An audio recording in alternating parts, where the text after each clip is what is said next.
हिस्सा एक। तारुफ। दो अजीम जहानत वाले अफराद। हिंदुस्तान की तारीख में दो अजीम वजीर ऐसे गुजरे हैं जिनकी चालाकी और जहानत की कहानियां आज तक सुनाई जाती हैं। इनमें से एक थे बरबल, जो मुगल बादशाह अकबर के दरबार के मशहूर वजीर थे, और दूसरे थे तेनाली रामन, जो कृष्ण देवरिया के दरबार के वजीर थे।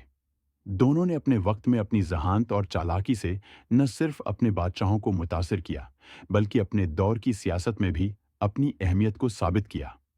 हिस्सा दो।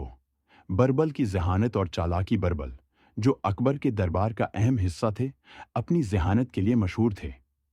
बरबल की चालाकी और अक्लमंदी की कहानियां अकबर के दरबार में बहुत सुनी जाती थीं। बरबल न सिर्फ एक ज़हीन वजीर थे, बल्कि वो दरबार में मजाक और चालबाजियों में भी माहिर थे।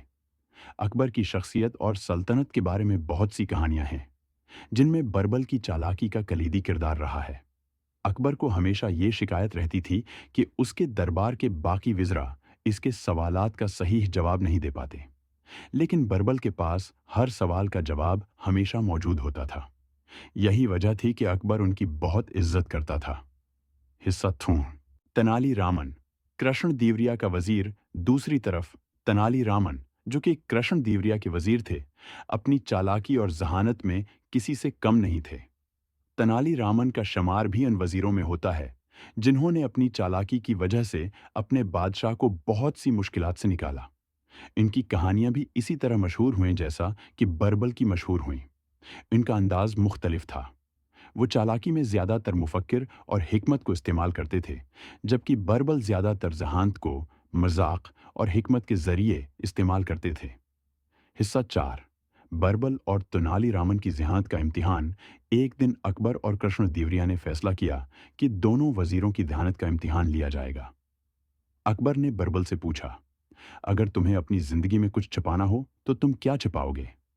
बरबल ने फौरन जवाब दिया, मेरे ख्याल में मेरी चालाकी और हिकमत मेरे सबसे कीमती उसासे हैं, और मैं उन्हें कभी छिपाने की ज़रूरत नहीं समझता।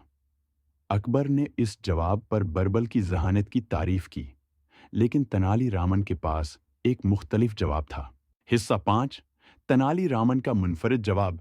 जब कृष्ण देवरिया ने तेनाली रामन से यही सवाल पूछा, तो तेनाली रामन ने जवाब दिया, मेरे ख्याल में असल चालाकी वो होती है जो अपने इल्म और हिकमत को दूसरों की मदद के लिए इस्तेमाल करे, न कि इसे छिपाने के लिए।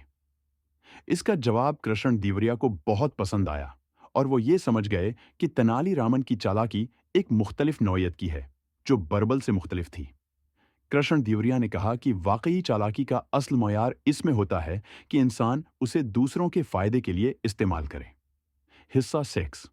चीलिंग्स और चालाकी के इम्तिहानात। अकबर और कृष्ण देवरिया ने अपने वजीरों के दरमियान एक चीलिंग शुरू किया। दोनों वजीरों को मुख्तलिफ आजमाइशों में डालना शुरू किया गया, ताकि उनकी चालाकी और जहानत का अंदाजा लगाया जा सके। एक दिन अकबर ने बरबल से एक सवाल पूछा, अगर तुम्हें एक ऐसा रास्ता अख्तियार करना हो जिसमें तुम्हें खतरा भी हो और तुम्हें इस रास्ते में बहुत सी मुश्किलात का सामना हो, तो तुम क्या करोगे? बरबल ने फौरन जवाब दिया, मैं हमेशा इस रास्ते पर चलूंगा जहां मेरी हिकमत और चालाकी का इस्तेमाल करके मैं मुश्किलात का मुकाबला कर सकूं। इस पर अकबर ने बरबल की जर्रात और हिकमत की तारीफ की और कहा कि वाकई वो एक चालाक वजीर हैं। हिस्सा सात। तेनाली रामन का हैरत अंगेज जवाब। दूसरी तरफ कृष्ण देवरिया ने तेनाली रामन से भी एक ऐसा सवाल पूछा जिसने न सिर्फ उनकी चालाकी को आजमाया, बल्कि उनकी हिकमत को भी। कृष्ण देवरिया ने पूछा, अगर तुम्हें एक ऐसे रास्ते पर चलना हो जहां तुम्हारे सामने दो रास्ते हों, एक रास्ता सीधा और दूसरा पेचीदा, तो तुम कौन सा रास्ता अख्तियार करोगे? तेनाली रामन ने जवाब दिया, मैं हमेशा पेचीदा रास्ता अख्तियार करूंगा, क्योंकि इसमें चैलेंजेस और सीखने का मौका ज्यादा होता है। इसके जवाब ने कृष्ण देवरिया को बहुत मुतासिर किया, और उन्होंने कहा कि चालाकी सिर्फ सादा रास्ते पर चलकर हासिल नहीं होती, बल्कि मुश्किलात का सामना करने और इनसे सीखने में असल हिकमत और चालाकी छिपी होती है। हिस्सा आठ। बरबल और तेनाली रामन की चालाकी की हकीकत। आखिरकार ये दोनों वजीरों ने अपनी जहानत और चालाकी का इस तरह मुजाहरा किया कि न सिर्फ अपने बादशाहों को मुतासिर किया, बल्कि अपने दौर की सियासत में भी एक निशान छोड़ा।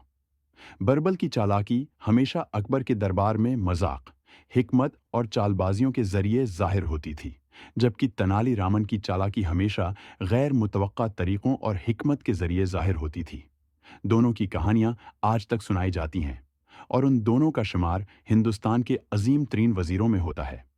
हिस्सा 9। नतीजा। कौन था असल चालाक? आखिरकार दोनों वजीरों की चालाकियों को सराहा गया और ये कहा गया कि दोनों अपने अपने तरीकों से बेहद चालाक थे। बरबल ने अपनी चालाकी का इस्तेमाल अकबर की मदद के लिए किया और तेनालीरामन ने अपनी चालाकी का इस्तेमाल कृष्णदेवराय की हिकमत को बढ़ाने के लिए किया। दोनों ने अपनी चालाकी और हिकमत से दुनिया को ये दिखाया कि चालाकी का कोई एक तरीका नहीं होता, बल्कि ये हर शख्स के ज़हन की गहराई और इसकी हिकमत पर मुनहसर होता है।